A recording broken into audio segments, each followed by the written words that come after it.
Welcome back to my channel Rannabari Tukitaki from স্বপ্ন। আশা করি সবাই সুস্থ আছো, ভালো আছো। আজকে একটা নতুন রেসিপি নিয়ে চলে এসেছি। এখন তো আমাদের শহরে শীতকাল পড়েই গেছে।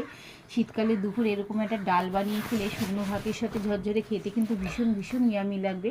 এবার ডালটা কিসে সেটা আগে শেয়ার করি। মাছের মাথা দিয়ে সোনা মুগ ডাল, মাছের মাথা দিয়ে সোনা মুগ ডাল খেতে কিন্তু ভীষণ ভীষণ ভালো লাগবে শীতকালে দুপুরবেলা। এবার মাছের মাথা দিয়ে মুগ ডাল বানাতে কী কী লাগবে সেটা আগে শেয়ার করি। সোনা মুগ ডাল লাগবে, সোনা মুগ ডাল লাগবে প্রায় 150 থেকে 200 গ্রাম, কারণ ডালটা একটু ঘন করতে হবে, রেগুলার ডালের মতন নয়। সোনা মুগ ডাল লাগবে 150 থেকে 200 গ্রাম। মাছের মাথা লাগবে একটা বড় সাইজের, রুই কাতলা যেটাই তোমরা পছন্দ করো না সেরকমই একটা মাছের মাথা নিয়ে নেবে, একটু মাঝারি সাইজ থেকে বড় সাইজের মাছের মাথা নিয়ে নেবে। এবার ফোড়নের জন্য লাগবে গিয়ে হচ্ছে শুকনো লঙ্কা, তেজপাতা। আর কেউ যদি চাও তো সাদা জিরে ফোড়ন দিতে পারো, না দিলেও হয়। মশলার মধ্যে লাগবে গিয়ে হচ্ছে 1 চামচ জিরে বাটা, 1 চামচ ধনে বাটা, 1 চামচ আদা বাটা, হাফ চামচের মতন কাঁচা লঙ্কা বাটা। এছাড়া লাগবে গিয়ে হচ্ছে পরিমাণ মতন নুন মিষ্টি আর হাফ চামচ হলুদ গুঁড়ো। নামাবার সময় একটু গরম মশলা দিতে হবে। আর যদি শীতকাল যদি পারো তো একটু ধনেপাতা কুচিয়ে ওপর থেকে ছড়িয়ে দিলে মন্দ হয় না। তো এই লাগবে জিনিসপত্র। রান্নার জন্য অবশ্যই পরিমাণ মতন তেল লাগবে। এবার আর একটু 1 চামচের মতন ঘি লাগবে। এবার কিভাবে তৈরি করব সেটা তোমাদের সাথে শেয়ার করি। প্রথমে কড়াইতে ঘি দিয়ে মুগ ডালটা ভালো করে ভেজে সরিয়ে রাখতে হবে। এর মধ্যেই মাছের মাথাটা ধুয়ে পরিষ্কার করে কানকো ঠানকো ফেলে ধুয়ে পরিষ্কার করে নুন হলুদ মাখিয়ে রাখতে হবে। ডাল ভাজা হয়ে গেলে ডালের বদলে এবার মাছের মাথাটাকে ভালো করে তেল আর একটু কড়াইতে তেল দিয়ে মাছের মাথাটা ভালো করে ভেজে নিতে হবে। ভেজে নিয়ে ডালটা আলাদা করে সিদ্ধ করে নিতে হবে।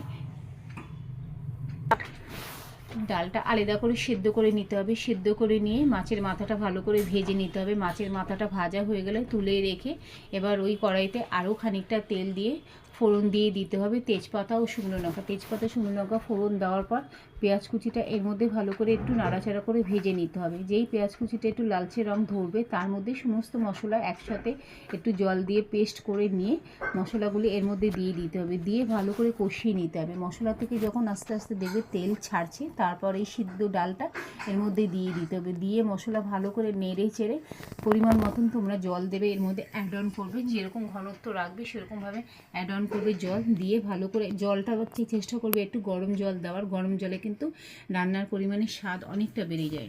এবার গরম জল দিয়ে ভালো করে ফুটতে দেবে। তার মাঝখানে মাছের মাথাগুলি একটু ভেঙে গুঁড়িয়ে নেবে। একটু হাঁড়িতে শিলনোড়া থাকলে নোড়াটা দিয়ে একটু গুঁড়িয়ে নেবে। একটু গোটা গোটা থাকবে, একটু ভাঙাচোড়া থাকবে, এরকমভাবে মাছের মাথাটা গুঁড়িয়ে নেবে। গুঁড়িয়ে নিয়ে এবার ডাল যখন ফুটতে শুরু করেছে তার মধ্যে মাছের মাথাটা দিয়ে দেবে। দিয়ে আরও খানিকক্ষণ ভালো করে ফুটিয়ে নেবে। ফুটিয়ে নেওয়ার পর পরিমাণ মতো নুন মিষ্টি অ্যাড অন করে দেবে। দিয়ে ভালো করে ফুটে যেই উঠে গেছে এইবার নামিয়ে নিয়ে তার মাঝখানে একটু গরম মশলা দিয়ে দেবে। ওপর থেকে একটু ঘি ছড়িয়ে দেবে। তারপরে একটু ধনেপাতা চাইলে দিতে পারো, নাও দিতে পারো। গরম গরম ডাল গরম গরম ভাতের সাথে গন্ধরাজ লেবু দিয়ে পরিবেশন করবে। আশা করি তোমাদের খেতে কিন্তু ইয়ামি লাগবে। আজকের রেসিপিটা কীরকম লাগলো অবশ্যই অবশ্যই কমেন্টে জানাবে। ভালো লাগলে লাইক করো, কমেন্ট করো, শেয়ার করো। চ্যানেলে নতুন হয়ে গেলে চ্যানেলটা সাবস্ক্রাইব করে দিও। আজকের মতন এইখানে রাখলাম, আবার হাজির হয়ে যাবো নতুন কোনো ভিডিও নিয়ে। Bye, tata, take care.